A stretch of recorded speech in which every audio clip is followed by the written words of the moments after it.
হুজুর এটা আমার আম্মার নামে দিয়ে দেন। ছেলেটা বলছে কি, মোহাম্মদই বলতেছে, মোহাম্মদ হুজুর আমার আব্বার নামে দিয়ে দেন। কেতাব বলতেছে বেকাবাত ও সখ্ত গুনাহগার হবে। যার নামে কোরবানি দেখ, কোরবানি তার নামে হয়ে যাবে, কিন্তু এই বান্দা কঠিন গুনাহগার হবে। কারণ তার বাবার জন্য ওয়াজিব ছিল না, তার ছেলের জন্য ওয়াজিব ছিল না, স্ত্রীর জন্য ওয়াজিব ছিল না, তার জন্য ওয়াজিব ছিল। সাহেব নিসাবের জন্য কি কুরবানি দেওয়া ওয়াজিব? এখন সাহেবের নিসাব কাকে বলে? এখন বাড়ির ছেলে আয় রোজগার করে, ছেলে এখন কি বাড়ির মালিক, এর আওতাধীন তার মা, তার ছেলে, ছেলের বউ ইত্যাদি সবাই থাকে। অনেক পরিবারে দেখা যায় এখন কুরবানিটা কার নামে করতে হবে, এটা জানার বিষয় আছে।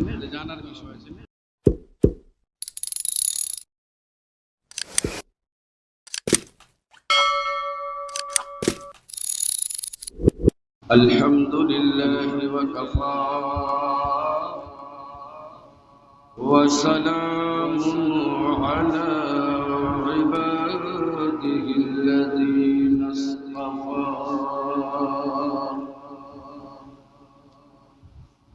ওয়া আলা আলিহি ওয়া আসহাবিহি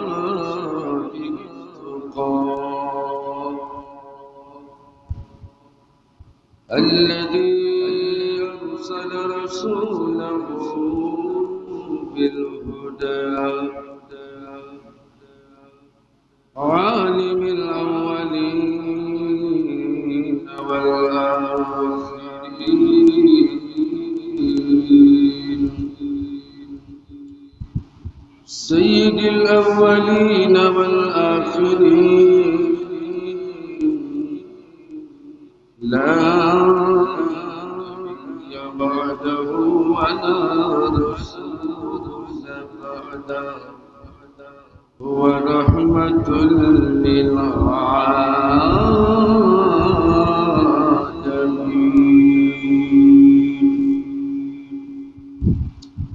أما بعد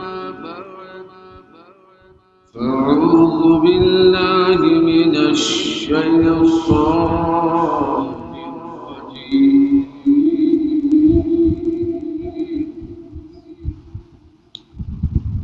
بسم الله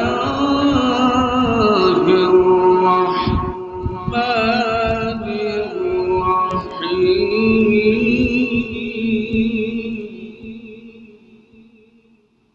لن تنالوا البر حتى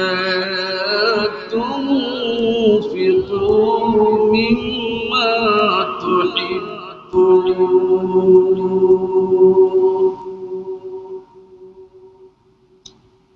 صدق الله العظيم وصدق رسوله النبي الكريم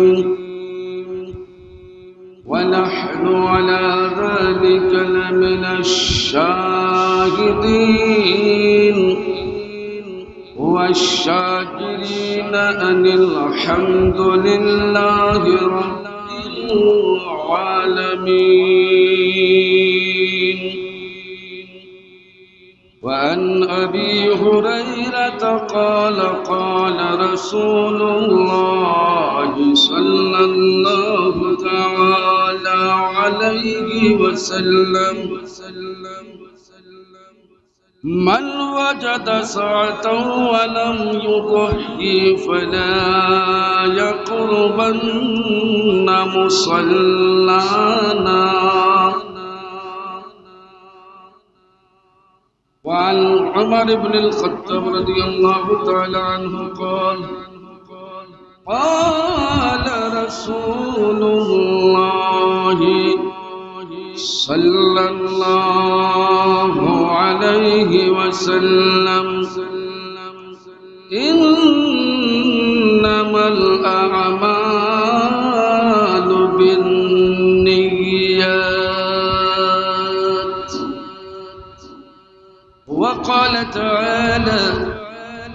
شان حبيبه ومحبوبه آمرا ومخبرا إن الله وملائكته يصلون على النبي يا أيها الذين آمنوا صلوا عليه وسلموا تسليما اللهم جل جل صلي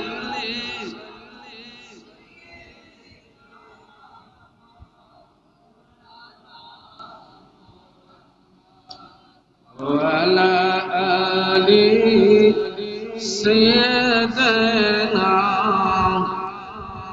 مولانا اللهم صل على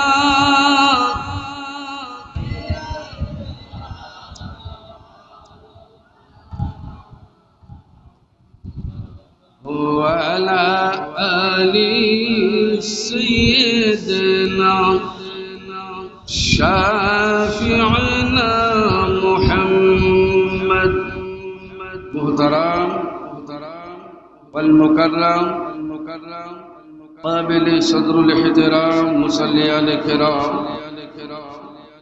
পর্দার আড়ালে অবস্থানরত সম্মানিত মা ও বোনেরা সকলকে জানাই আমার হৃদয় থেকে ভক্তিপূর্ণ সালাম আসসালামু আলাইকুম ওয়া রাহমাতুল্লাহি ওয়া বারাকাতুহু আলহামদুলিল্লাহ যাবতীয় তারিফ প্রশংসা গুণগান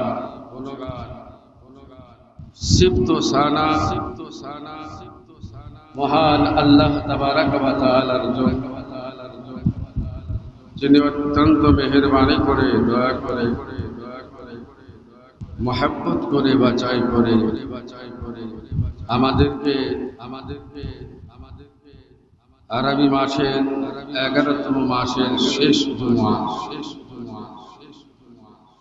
জিলকদ মাসের শেষ জুমা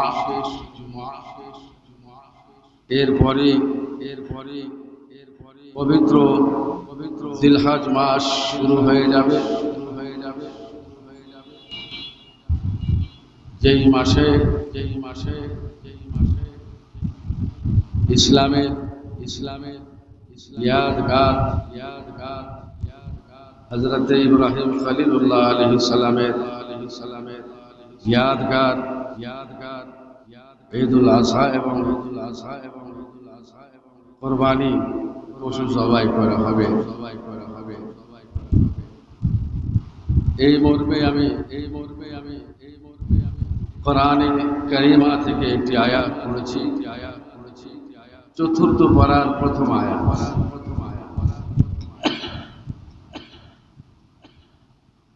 আল্লাহ তাবারক ওয়া তাআলা তারিফ ও প্রশংসা যিনি আমাদের সালাতুল জুমার উদ্দেশ্যে সমবেত হওয়ার তৌফিক দিলেন সবাই বলি আলহামদুলিল্লাহ অতঃপর লক্ষ কোটি দুরূদ ও সালাম নবীদের সরদার হাবিবে কিরদার শাহনশাহ জিওয়াকার আকা ও মাওলা সাইয়্যিদুনা মুহাম্মদ রাসূলুল্লাহ সাল্লাল্লাহু আলাইহি ওয়াসাল্লামের অসংখ্য দরুদ ও সালাম শান্তির ধারা অবতীর্ণ হোক সকলে মুহাম্মদ বলি সাল্লাল্লাহু আলাইহি ওয়াসাল্লাম আল্লাহ তাবারক ওয়া তাআলা কোরআন কারীম ফুরকান হামিদের চতুর্থ পারায় ইরশাদ করেন লান তানালুল বিররা হাত্তা তুনফিকু মিম্মা তুহিব্বুন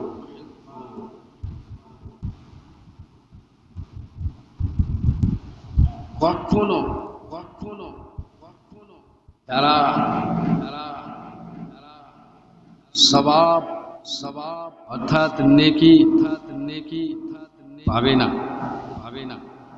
লান তানালুল বিররা আরগিস, অর্থাৎ কখনো তারা সওয়াব পাবে না। বীর বলতে সওয়াব, নেকি, ভালাই, কল্যাণ পাবে না হাত্তা তুনফিকু মিম্মা তুহিব্বুন, যতক্ষণ পর্যন্ত তোমরা তোমাদের সব চাইতে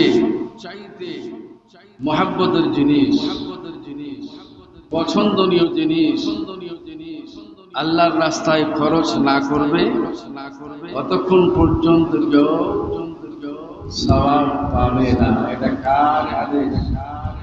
আল্লাহ পাকের।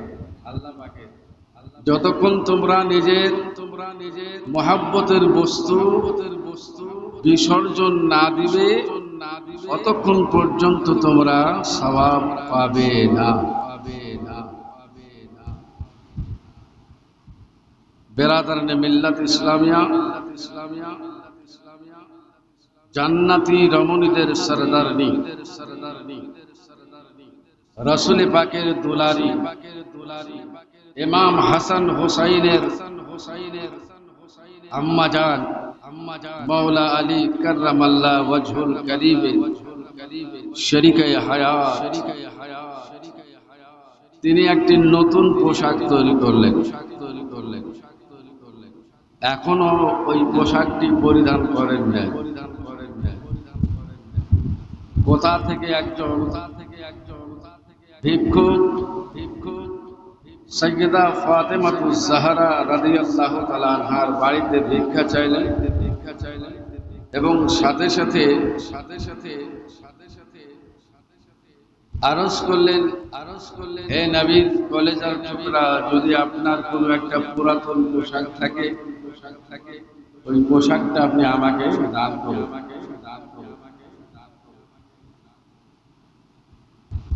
খাতুনে জান্নাত রাদিয়াল্লাহু তাআলা আনহার বাড়ি থেকে কোনোদিন কখনো কোনো ভিক্ষুক খালি হাতে যায় না।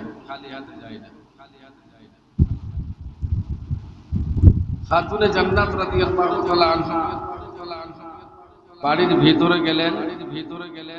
তিনার নিকট এখন দুইটা জোড়া, একটা পুরাতন আর একটা নিউ। এটা একদিনও তিনি পোশাক পরিধান করেন নাই। চিন্তা করলেন, আর এই ফকিরও চেয়েছে পুরাতনই, নতুন পোশাক চাই না, চেয়েছে কি পুরাতন পোশাক। খাতুনে জান্নাত রাদিয়াল্লাহু তাআলা আনহা চিন্তা করলেন কি আল্লাহ পাকের বাণী, লান তানালুল বিররা হাত্তা তুনফিকু মিম্মা তুহিব্বুন, যতক্ষণ পর্যন্ত মহব্বতের জিনিস কুরবানি না দিবে, খরচ না করবে, ততক্ষণ পর্যন্ত পূর্ণ নেকি পাওয়া যাবে না। এখন আমার নিকটে দুইটা জোড়া,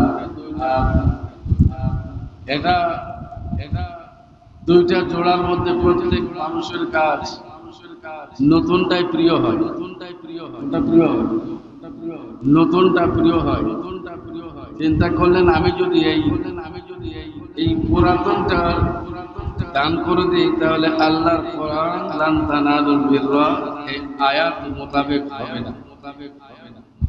খাতুনে জান্নাত রাদিয়াল্লাহু তাআলা আনহা তিনি পুরাতন পোশাকটা নিজের কাছেই রাখলেন, আর যেটা নতুন বানিয়েছেন ওই নতুন পোশাকটা ফকিরকে দিয়ে দিলেন।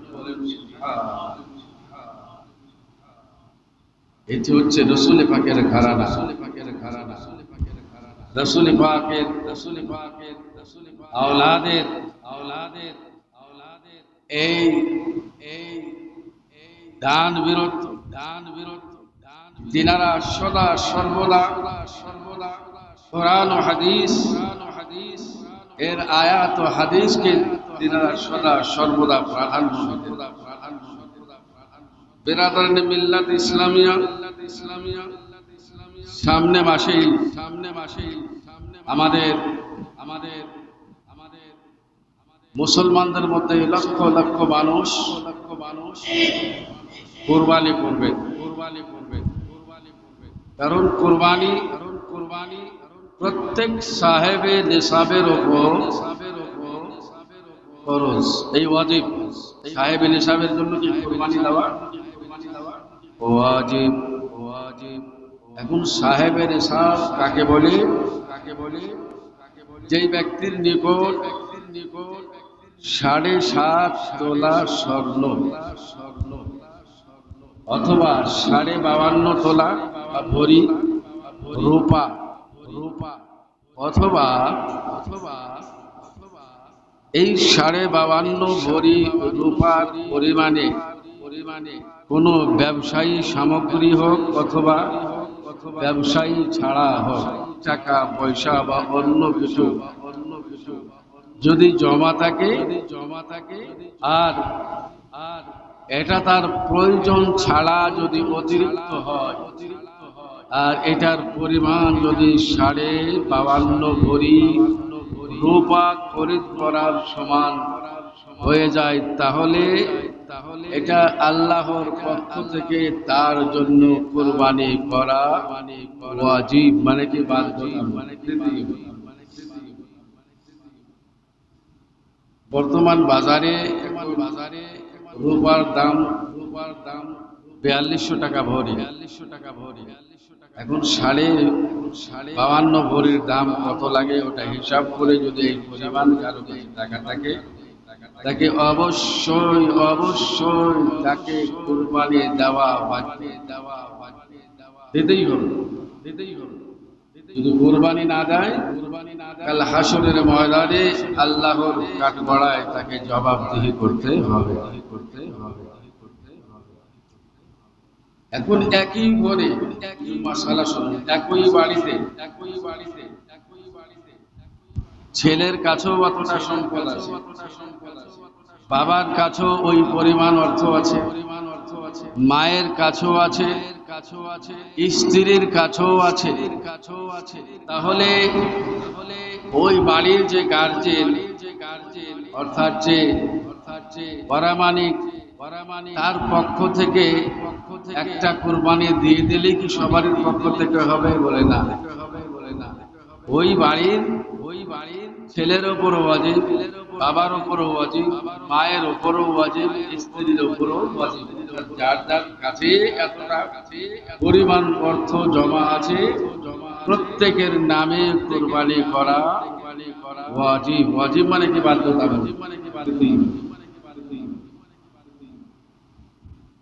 কোন ব্যক্তি যার উপর কুরবানি ওয়াজিব আছে, অনেকে এখন বাড়ির ছেলে আয় রোজগার করে, ছেলে এখন কি বাড়ির মালিক, এর আওতাধীন তার মা, তার ছেলে, ছেলের বউ ইত্যাদি সবাই থাকে। অনেক পরিবারে দেখা যায় এখন কুরবানিটা কার নামে করতে হবে জানার বিষয় আছে। তো যেই ব্যক্তি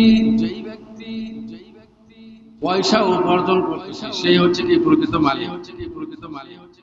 অনেকে মহব্বতে বলে হুজুর যখন জবাই করতে যায়, আলহামদুলিল্লাহ এখন অনেকটা সচেতন আমাদের মহল্লা, হুজুর এটা আমার আম্মার নামে দিয়ে দেন। ছেলেটা বলছে কি মহব্বতই বলতেছে, মহব্বতে হুজুর আমার আব্বার নামে দিয়ে দেন। কেতাব বলতেছে ফেকাবাত সখ্ত গুনাহগার হবে যার নামে কুরবানি দেখ, কুরবানি তার নামে হয়ে যাবে, কিন্তু এই বান্দা কঠিন গুনাহগার হবে। কারণ তার বাবার জন্য ওয়াজিব ছিল না, তার ছেলের জন্য ওয়াজিব ছিল না, স্ত্রীর জন্য ওয়াজিব ছিল না, তার জন্য ওয়াজিব। তাহলে যে উপার্জনকারী তার নামে কুরবানি করা হচ্ছে ওয়াজিব যদি সাহেবে নিসাব পর্যন্ত পৌঁছে যায়।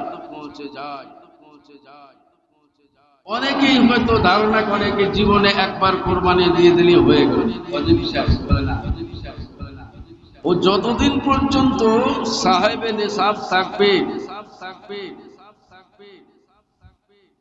যতদিন পর্যন্ত সাহেবে নিসাব থাকবে প্রত্যেক বছর তার জন্যই ওয়াজিব। তার নামেই কুরবানি হতে হবে। হ্যাঁ, আল্লাহ যদি তৌফিক দেন তার নামে দেওয়ার পরে ও আরেকটা ভাগ তার আব্বার নামে দেখ, মায়ের নামে দেখ, নবী আকরাম সাল্লাল্লাহু আলাইহি সাল্লামের নামে দেখ, যে কোনো ব্যক্তির নামে বাধ্যতামূলক তাকে তার নামে দেওয়ার পরে অন্যর নামে যে কটা দিবে কুরবানি ওয়াজিব হওয়ার আর যাকাত ওয়াজিব হওয়ার মধ্যে একটু পার্থক্য আছে। কি আছে? সামান্য একটু পার্থক্য আছে। যাকাত ওয়াজিব হওয়ার জন্য আপনার ওই সম্পদটা 1 বছর ঘোরা লাগবে। কত? 1 বছর ওই সম্পদটা আপনার কাছে জমা থাকতে হবে, মওজুদ থাকতে হবে। তাহলে ওই মালের উপর যাকাত ওয়াজিব হবে। আপনি আজকে কোটিপতি হয়ে গেলেন, 1 মাস পরে আপনি রাস্তার উপরে হয়ে গেলেন, তাহলে আপনার উপর যাকাত ওয়াজিব। লাখপতি হয়ে গেলেন, 5 মাস পর আপনি নিজেই দরিদ্র হয়ে গেলেন, তার জন্য যাকাত ওয়াজিব নাই।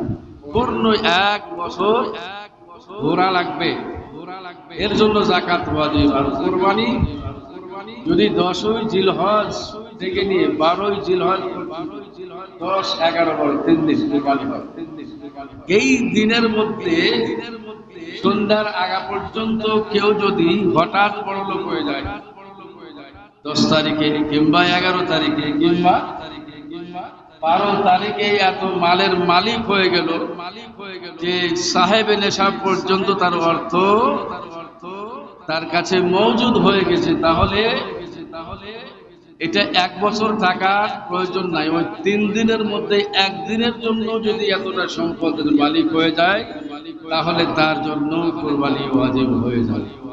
তাহলে যাকাত এবং কুরবানির মধ্যে একটু পার্থক্য আছে। যাকাত ওয়াজিব হওয়ার জন্য 1 বছর মালটা আপনার ঘোরা লাগবে, আর কুরবানির জন্য ওই 3, 10, 11, 12 3 দিনের মধ্যে যে কোনো একদিনে যদি আপনি এতটা সম্পদের মালিক হয়ে যান, তাহলে আপনার জন্য কুরবানি ওয়াজিব হয়ে যাবে।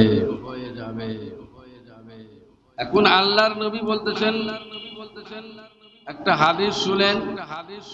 আন আবি হুরায়রা ক্বালা ক্বালা রাসূলুল্লাহ সাল্লাল্লাহু আলাইহি ওয়াসাল্লাম মান ওয়াজাদা সাআতান ওয়া লাম ইউদহি ফালা ইয়াকরুবান্না মুসাল্লানা।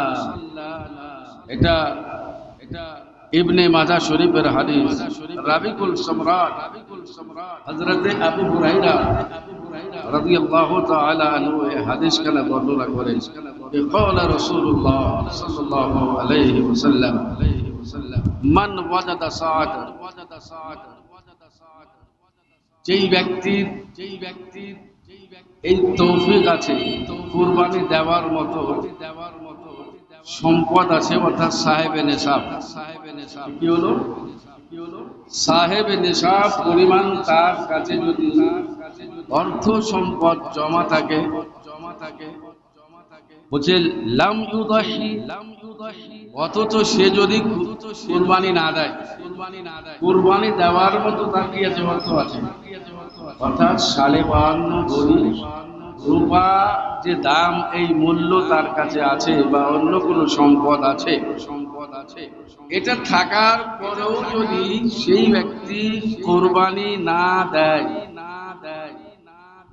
গভীর মনোযোগ দিয়ে শুনুন, এতটা পরিমাণ সম্পদ থাকার পরেও যদি সে কুরবানি না দেয়, আল্লাহর হাবিব রাহমাতুল লিল আলামিন নবুয়তের জবানে ফায়সালা করে দিলেন, আইন করে দিলেন। আল্লাহর রাসূল কি আইন করলেন? ফালা ইয়াকরুবান্না মুসাল্লানা, ওই ব্যক্তি যেন আমাদের ঈদ জামাতে প্রবেশ না করে। যার কুরবানি দেওয়ার মতো অ্যাবিলিটি রয়েছে, তারপরও যদি কুরবানি না দেয়, আল্লাহর হাবিবের পক্ষ থেকে কঠোরতা ধমক, সেজন্য আমাদের ঈদ গাহায় নামাজ পড়া তো দূরের কথা, লা ফালা ইয়াকরুবান্না মুসাল্লানা, আমাদের ঈদগাহার নিকটেই যেন না আসে। চিন্তা করে দেখুন, তাহলে কুরবানির মশালা অনেকে হাজার হাজার মানুষ যার উপর কুরবানি কিন্তু ওয়াজিব, অথচ কুরবানি দেয় না। ইবাদত কয় প্রকার? ইবাদত হচ্ছে দুই প্রকার, একটা হচ্ছে কি শারীরিক ইবাদত, আর আরেকটা ইবাদত হচ্ছে কি মালি অর্থাৎ আর্থিক ইবাদত। একটা শরীরকে পরিশ্রম দিয়ে ইবাদত করা, আর আরেকটা ইবাদত আল্লাহর রাস্তায় মাল খরচ করে করা, যা আত্তাহিয়াতের মধ্যে আছে, আত্তাহিয়াতু লিল্লাহি ওয়াস সালাওয়াতু ওয়াত তাইয়্যিবাত। আর হুজুরে আকরাম লাইলাতুল মিরাজে এটাই দিয়ে গেছেন, আল্লাহ শারীরিক ইবাদত এবং মালি ইবাদত তোমার দরবারে নজরানা এনেছি। তো বেরাদারানে মিল্লাত ইসলামিয়া, প্রত্যেক ব্যক্তি তার প্রয়োজনীয় আসবাবপত্র ব্যতিরিকে যদি 52.5 ভরি রূপার দাম বর্তমান বাজারে 4000 থেকে 4200 টাকা ভরি চলতেছে। এটা মাঝারি সাইজ, হ্যাঁ, মধ্যম পন্থা অবলম্বন করবেন সব সময়। এতটা পরিমাণে যদি টাকা, প্রায় 2 লক্ষ টাকা পার হয়ে যাচ্ছে, 2,15,20,000 মতন হচ্ছে।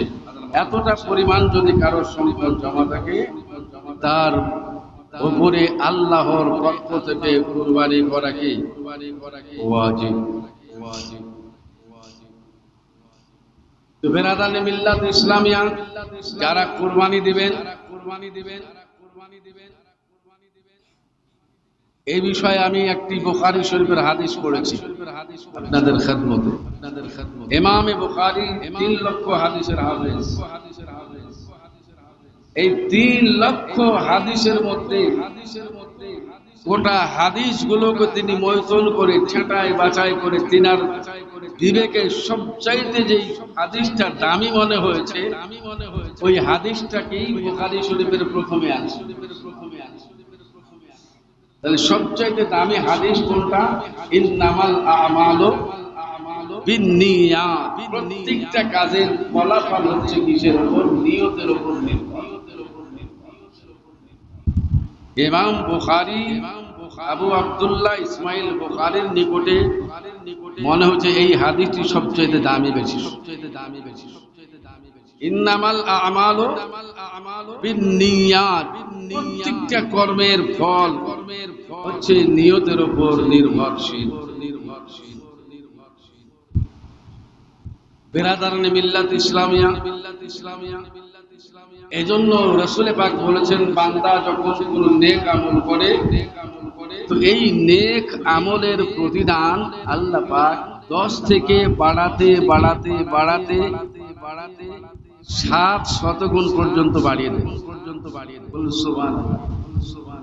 একই আমল আব্দুল্লাহ করছে, আব্দুর রহমানও করতেছে।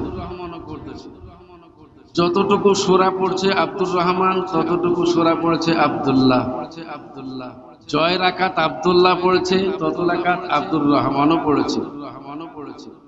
কোরআনে কারিমার যে আয়াত আব্দুল্লাহ তেলাওয়াত করেছে, সেই আয়াত আব্দুর রহমানও পড়েছে। রুকুতে যতবার আব্দুল্লাহ তাসবিহ পড়েছে, আব্দুর রহমানও পড়েছে।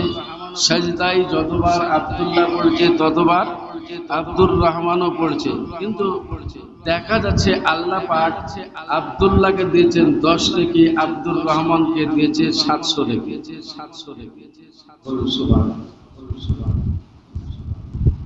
সুবহানাল্লাহ। কত? একজন পেল 10 আর আরেকজন পেল কি 700।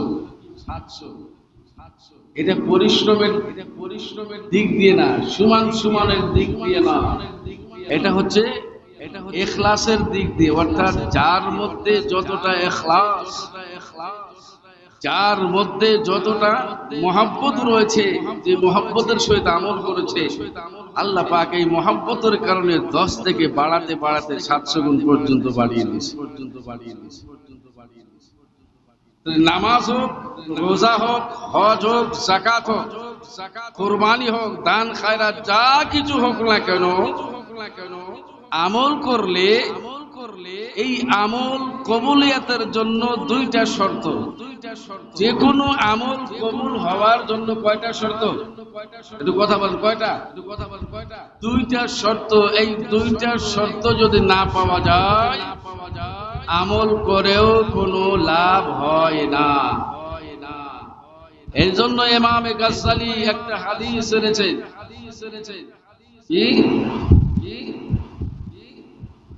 প্রত্যেক আমলকারী ক্ষতিগ্রস্তর মধ্যে, প্রত্যেক আমলকারী ক্ষতিগ্রস্তের মধ্যে, তবে ক্ষতিগ্রস্ত থেকে ক্ষতিগ্রস্ত থেকে তারাই বাঁচবে যাদের আমলের মধ্যে ইখলাস। আমল কবুল হওয়ার জন্য দুইটি শর্ত। এক নম্বর শর্ত হচ্ছে কি? নিয়ত। এক নম্বর শর্ত কি? নিয়ত ঠিক হতে হবে। আর দুই নম্বর শর্ত হলো ইত্তেবায়ে রাসূল। ইত্তেবায়ে রাসূল, রাসূল পাক আলাইহিস সালাতু ওয়াত তাসলিমের অনুসরণে আপনার আমল হতে হবে। আল্লাহর নবী সাল্লাল্লাহু তাআলা আলাইহি ওয়াসাল্লাম বলেছেন ফজরের 2 রাকাত সুন্নাত। আপনি ইখলাসের সহিত পড়ে আমি 4 রাকাত পড়ব, তাহলে নবীর সাথে কি মিললো? আমল হতে হবে, ইখলাসও থাকতে হবে এবং রাসূল পাকের পয়রবিও, রাসূল পাকের ইত্তেবা এবং ইখলাসের সহিত যে আমল করা যায়, আল্লাহ পাকের দরবারে সেই আমল গ্রহণযোগ্য হয়। বলেন সুবহানাল্লাহ। বেরাদারানে মিল্লাতে ইসলামিয়া, মসজিদের নববী শরীফের আঙ্গিনাতে একজন সাহাবী রাসূল একটা খুঁটা গাড়লেন। কি? একটা খুঁটা গাড়লেন। কয়েকদিন পরে আরেকজন সাহাবী রাসূল ওই খুঁটাটাকে উপড়ে ফেললেন, উঠায় ফেললেন। আল্লাহর নবীকে আরজ করা হলো, ইয়া রাসূলুল্লাহ, অমুক সাহাবী খুঁটা পুঁতেছে আর আপনার অমুক সাহাবী ওই আঙ্গিনা থেকে খুঁটা তুলে ফেলেছে। আল্লাহর হাবিব উত্তর দিলেন, তারা দুইজনই নেকির কাজ করেছে। বলুন সুবহানাল্লাহ। নবী কার নাম? যে কোন উম্মতের মনে কি বলে রাসূল তার খবর রাখেন। এখন সাহাবীরাও বুঝতে হুজুর ভাই পুতলে সওয়াব, না হলে উঠালে সওয়াব। দুইজনই সওয়াবের কাজ করেছে হুজুর, এটা তো আমাদের বোধগম্য হয় নাই। আল্লাহর নবী বলে, যে পুঁতেছে তাকেও ডাকো, আর যে উপড়ে ফেলেছে তাকেও হাজির করো। দুইজন হাজির হলো মসজিদে নববীতে, সাহাবায়ে কেরামের মুসল্লিতে ভরপুর। বলে, এই অমুক, জি হুজুর, লাব্বাইক ওয়া সাদাইক, তুমি খুঁটা কেন পুঁতেছো? বলে, ইয়া রাসূলুল্লাহ সাল্লাল্লাহু আলাইহি ওয়াসাল্লাম, আপনি তো বলছেন লা সালাতা ইল্লা বিহুজুরিল কলব। ওই নামাজ না, যে নামাজের মধ্যে একত্রতা থাকে না, নামাজের মধ্যে ইখলাস থাকে না, সেই নামাজই না, যে নামাজের মধ্যে কলবে হুজুরি থাকে না। হুজুর ইরাক থেকে, শাম থেকে, বাসরা থেকে, বিভিন্ন রাষ্ট্র থেকে মুসাফিরেরা আসে। নামাজের সময় হয়ে গেলে তারা নামাজ পড়ে, কিন্তু তাদের বাহনটা বাঁধার কোনো জায়গা নাই। আমি এই ফোঁটাটা এখানে গেড়েছি যাতে করে ওই মুসাফিরগণ তার উট, তার ঘোড়া, তার গাধাটাকে বেঁধে ইতমিনানের সহিত মনোযোগ দিয়ে আল্লাহর ইবাদত করতে পারে। ঘোড়ার চিন্তা যেন মাথায় না আসে, উটের চিন্তা যাতে তার মনের ভিতরে না আসে, এই জন্য আমি ফোঁটাটা করি। বলেন, আপনারাই বলেন, ভালো না খারাপ? হ্যাঁ, ভালো কাজ, বড় কল্যাণের কাজ এটা। আল্লাহ নবী বলে, দেখো ভালো কাজ করেছে। বলে, হ্যাঁ ইয়া রাসূলুল্লাহ, এর তো নিয়ত ভালো, এর তো নিয়মাল ভালো, বিদনিয়াত। আচ্ছা, এই বাবা তুমি কেন তুলেছো? এবার যে পড়েছে তাকে জিজ্ঞেস করা হলো। বলছে, ইয়া রাসূলুল্লাহ সাল্লাল্লাহু আলাইহি ওয়াসাল্লাম, আপনার সাহাবীদের মধ্যে অনেকে দুর্বল, চোখে কম দেখে। কয়েকজন সাহাবী আছে তারা অন্ধ, ইয়া রাসূলুল্লাহ সাল্লাল্লাহু আলাইহি ওয়াসাল্লাম, তারা যদি এই বৃদ্ধ মানুষ, এই অন্ধ সাহাবীরা যাদের নজরে কম দৃষ্টিশক্তি কম, তারা যদি আসে আর এই খোঁটায় যদি ওষুধ খেয়ে ঠোকর খেয়ে যদি পড়ে যায়, তার হাড় হুড্ডি ভেঙে যাবে, হাত পা ভেঙে যাবে। আমি করলাম কি এই বড় ক্ষতি থেকে যেন মুক্ত থাকে, তাই আমি হুজুর খোঁটাটা তুলে ফেলছি। কেউ যেন ঠোকর খেয়ে খোঁটায় অ্যাক্সিডেন্ট না করে, হাত পাও না ভাঙে। আল্লাহর নবী বললেন, দেখো তুমি ভালো কাজ করেছো না খারাপ হলো, হুজুর এও ভালো কাজ। আল্লাহর নবী আলাইহিস সালাম, নবী কাকে বলে? কার অন্তরে কি ঘটতেছে রাসূল যার খবর রাখে। জোরে বলুন সুবহানাল্লাহ। পুতেছে একজন, তার নিয়ত কি ছিল নবী আমার জানেন। তুলেছে আরেকজন, তারও অন্তরের খবর আমার নবী জানেন। তাই তো বললেন তারা দুইজনেই কল্যাণময় কাজ করেছে। জোরে বলুন সুবহানাল্লাহ। তো বেরাদানে মিল্লাত ইসলামিয়া, কুরবানি যারা সাহেব নেশাব আছেন, যারা কুরবানি দিবেন, নিয়তকে পাকা করুন। নিয়ত হতে হবে ইখলাস, কি একমাত্র আমি একটা পশুর রক্ত প্রবাহিত করতেছি, এই পশুটাকে আল্লাহর দরবারে আমি উৎসর্গিত করতেছি, একমাত্র আমার উদ্দেশ্য হচ্ছে আমার মাওলার হুকুম পালন করা। বলুন সুবহানাল্লাহ। আমার আল্লাহকে রাজি খুশি করা। এই নিয়ত করলেও আপনি ওই কুরবানির গোশত খেতে পারবেন। আবার যদি এটাও নিয়ত করেন যে আশেপাশে কুরবানি দিবে, না দিলে লোকের জন্য কি বলবে, এই নিয়ত করলেও খাওয়া যাবে। কিন্তু লোকে কি বলবে এই নিয়ত করলে আপনার গোশত খাওয়া হবে, কুরবানি হবে না। আর আল্লাহকে সন্তুষ্ট করার জন্য করতেছি, আল্লাহও খুশি হবে, আপনার গোশত খাওয়া হবে কি হবে না? এই জন্য নিয়তকে পাকাপোক্ত করবেন। বেরাদানে মিল্লাতে ইসলামিয়া, একবারে পাক্কা হালাল পয়সা দ্বারা কুরবানি করবেন, নচেত কুরবানি হবে না। অনেকে ব্যাংকে টাকা রাখছেন, ওই লাভ্য অংশ দিয়ে কুরবানি করলে কিয়ামত পর্যন্ত কুরবানি হবে না। কতদিন? কিয়ামতের আগা পর্যন্ত কুরবানি হবে না। এটা তো একই হারাম, তারপরে আপনি হারামকে আবার বৈধ মনে করে আরেক হারাম। একও তো হারাম, এরপরে আপনি ওটাকে বৈধ মনে করতেছেন। এই বৈধ মনে করা আরেকটা কি হারাম, বরং এটা কি কুফরি। কোন হারামকে বৈধ মনে করা কি এটা শুধু হারাম না, এটা কুফরি। এবং বেরাদানে মিল্লাত ইসলামিয়া, তাহলে হালাল পয়সা দ্বারা কুরবানির পশু আল্লাহ পাকের উদ্দেশ্যে জবাহ করা, এটাই হচ্ছে কুরবানি। আল্লাহ তাবারাকা ওয়া তাআলা এবং আল্লাহ তৌফিক দিলে যত সুন্দর একটু সুন্দর, একটু সুন্দর, একটু সারবা মোটা